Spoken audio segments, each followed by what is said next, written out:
E um abraço para você que se liga aqui no canal Tua Estrela Te Conduz. Bom dia, para quem não me conhece, eu sou Iverson Santos. Aqui no canal são 2 conteúdos diários. O primeiro 6 horas da manhã, segundo sempre às 5 horas da tarde, com muitas notícias, informações, opiniões sobre o nosso Botafogo.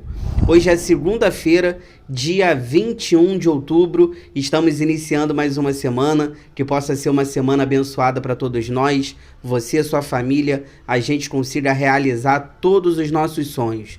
Neste conteúdo de agora, a gente vai analisar a rodada do Campeonato Brasileiro, a 30ª, que terminou ontem, com a vitória do Palmeiras sobre a equipe do Juventude, né? Por 5-3, tivemos essa vitória aí do Palmeiras, que é ruim para o Botafogo, porque a gente tropeçou diante do Criciúma.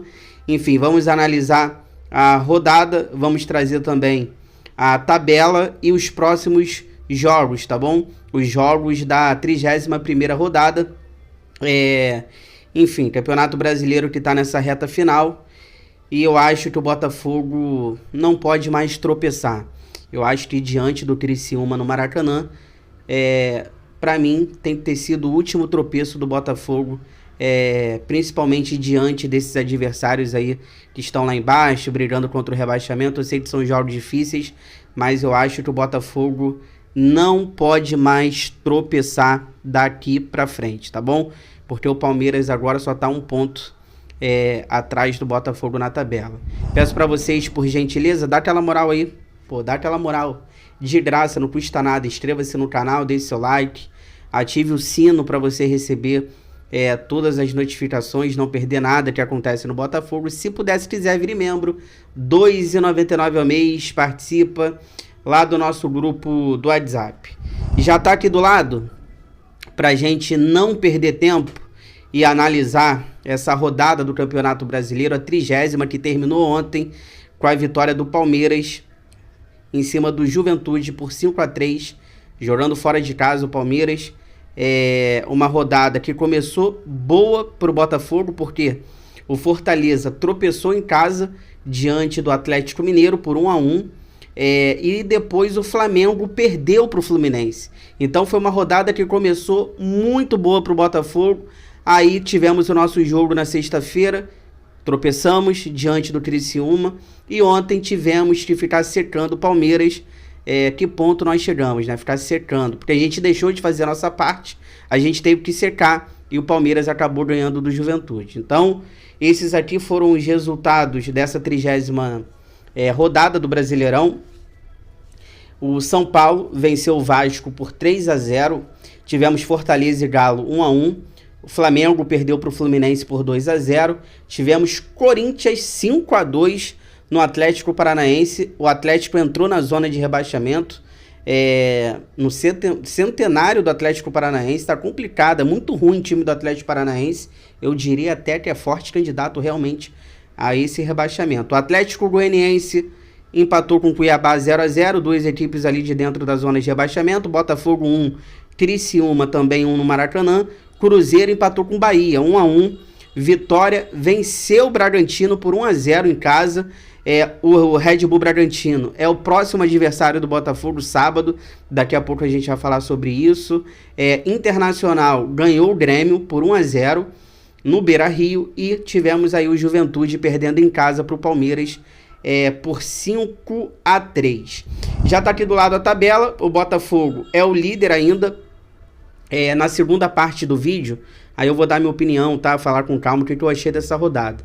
Mas aqui tá a tabela. O Botafogo é o líder com 61. Agora o Palmeiras é o segundo com 60. 1 ponto só atrás do Botafogo, tá? O Fortaleza é o terceiro com 56. E o Flamengo é o quarto colocado com 51, fechando ali o G4 da competição. O Flamengo tem um jogo a menos. São Paulo é o quinto com 50 pontos. O Internacional tem um jogo a menos também. Tem 49 pontos, fechando o G6. Sétimo, Bahia com 46 pontos. Oitavo, Cruzeiro com 44 pontos. O Atlético Mineiro tem um jogo a menos. É o nono com 41 pontos.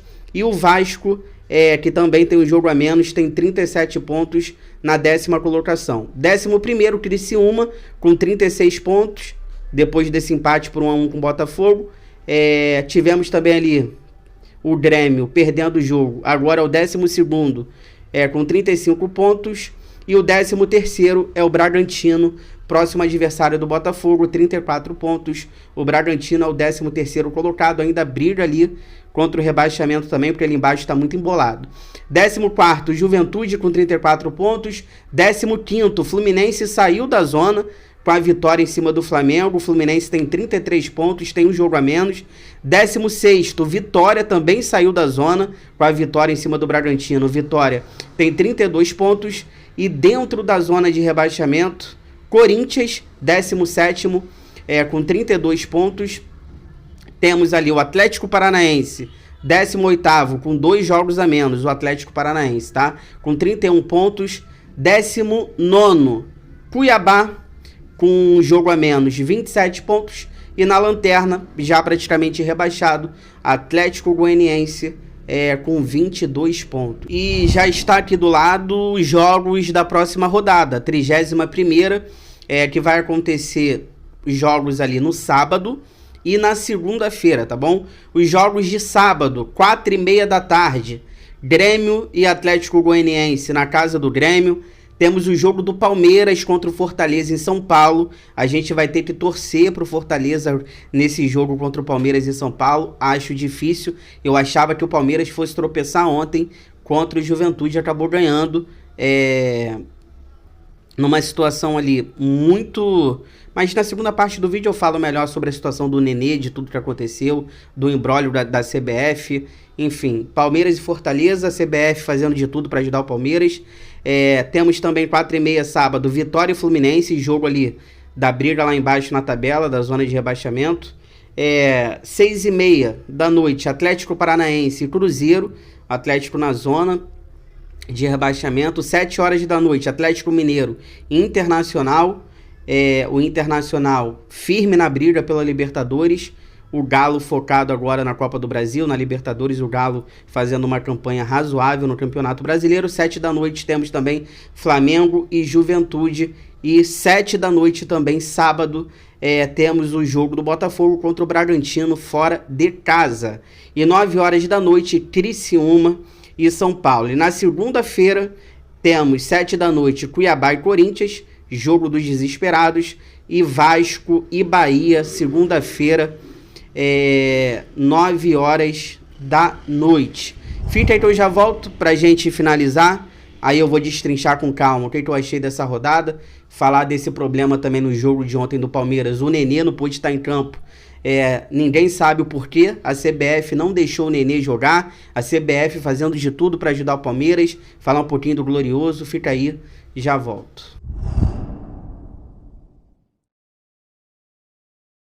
Tô voltando aqui pra gente finalizar. Compartilha esse vídeo, dá essa moral aí nos grupos do WhatsApp cheio de botafoguenses que vocês participam pra gente continuar crescendo cada vez mais. Eu conto com a ajuda de vocês. Olha, rodada muito ruim pro Botafogo. A gente agora fica somente a 1 ponto da equipe do Palmeiras na tabela. Mas nada de desespero. O Botafogo é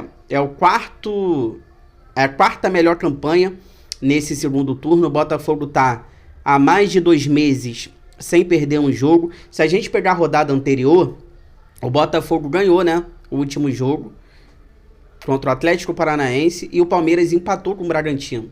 E dessa vez aconteceu o contrário. O Botafogo empata com o Criciúma e o Palmeiras ganha do Juventude. Então na rodada anterior aconteceu a mesma coisa que aconteceu agora. O Botafogo venceu o Atlético Paranaense, Palmeiras empatou com o Bragantino, tropeçou. Agora a gente tropeça contra o Criciúma e o Palmeiras ganha. O único detalhe nessa situação é que o Palmeiras pegou o Bragantino fora de casa e o Botafogo pegou o Criciúma em casa. Então nada de desespero, tem nada perdido. Agora a gente tem que prestar atenção e acordar para a vida. Como eu disse no começo do vídeo, para mim, contra o Criciúma, tem que ter sido o último tropeço, a última bobeada do Botafogo nesse Campeonato Brasileiro, principalmente contra esses adversários. Porque o Botafogo ainda tem Vitória, o Botafogo ainda tem Cuiabá, o Botafogo ainda tem o Vasco, adversários parecidos assim no momento com o Criciúma, e a gente não pode bobear mais contra esses adversários, e também temos que arrancar pontos em jogos mais difíceis que virão pela frente, contra o próprio Palmeiras, Internacional, São Paulo, Galo. Então eu acho que o Botafogo não pode mais tropeçar. Uma coisa que a gente tem que prestar atenção: o Botafogo joga quarta contra o Peñarol, jogo de ida, Newton Santos, no sábado o Bragantino, e na outra quarta Peñarol no Uruguai. Então a gente, nesse intervalo agora, essa uma semana que a gente vai ter, é jogo quarta contra o Peñarol, sábado o Bragantino e outra quarta Peñarol. Será que ele vai poupar sábado contra o Bragantino? Não sei dizer. Eu não pouparia. Talvez possa depender do resultado. Se o Botafogo vencer bem o Peñarol nesse primeiro jogo, eu acho que ele coloca os titulares sábado contra o Bragantino. Agora, se for um jogo complicado, coisa que a gente não quer, contra o Peñarol, e a gente vai ter que decidir no Uruguai, talvez ele possa poupar os jogadores sábado contra o Bragantino. Então a gente vai ter que prestar atenção nisso. E não pode mais falhar, gente. O que o Luiz Henrique fez, dando contra-ataque, dando a bola para o Criciúma, para o gol de empate, isso não pode mais acontecer. Nos últimos 12 jogos que o Botafogo está invicto, mais de 2 meses, são 6 vitórias e 6 empates. Mas isso aqui nem me preocupa tanto. O que me chama a atenção são os gols. A última partida que o Botafogo ganhou de 2 gols ou mais foi contra o Fortaleza, no Newton Santos, aquela vitória que estava valendo a liderança contra o Fortaleza, que a gente ganhou por 2-0, 2 gols do Igor Jesus. Foi o último jogo que o Botafogo ganhou de 2 gols ou mais de diferença. Isso me preocupa por quê? Porque a gente está sempre ganhando, os jogos que a gente está ganhando, está sempre apertado, 1-0, e nem sempre vai dar certo. Nem sempre ganhar apertadinho vai dar certo. Então a gente tem que ser mais efetivo na finalização. As chances que o Botafogo tiver, tem que ganhar os jogos bem. O Botafogo não precisa ficar sofrendo para ganhar de 1-0 apertadinho, não. O Botafogo tá errando muito, muito nas finalizações. Tá perdendo muitos gols que não tem que perder. E quando o Botafogo abre o placar, o Botafogo tem condições de ampliar, mas o Botafogo prefere sofrer. O Botafogo prefere ficar tocando a bola, fazendo uma jogada a mais, um drible a mais. Talvez isso possa até ser um pouco de arrogância desse elenco, de displicência também, porque fez 1-0, tem que fazer 2, tem que fazer 3. E às vezes o Botafogo faz 1-0 e fica ali, querendo algo a mais, fazer gol no ângulo, um drible a mais, um toque a mais, e sofre. Contra o Atlético Paranaense foi assim. A gente ganhou de 1-0 do Atlético Paranaense, apertado. O Luiz Henrique perdendo gols que não poderia perder. Então a gente tem que ser mais efetivo nas finalizações, matar os jogos, ampliar esses placares, fazer saldo também, que é um dos critérios de desempate lá na frente, o saldo de gols, e parar de sofrer e tropeçar, principalmente contra adversários aí que a gente não pode tropeçar. Se você chegou até aqui, obrigado sempre pelo carinho, pela audiência. Se cuidem, fiquem com Deus. Boa segunda-feira, boa semana. Inscreva-se no canal, deixa o like, ative o sino. Tudo que for saindo durante o dia, 5 horas da tarde, estou de volta. Muitas notícias, informações, opiniões sobre o nosso glorioso. Fogão, eu gosto mais de você do que de mim.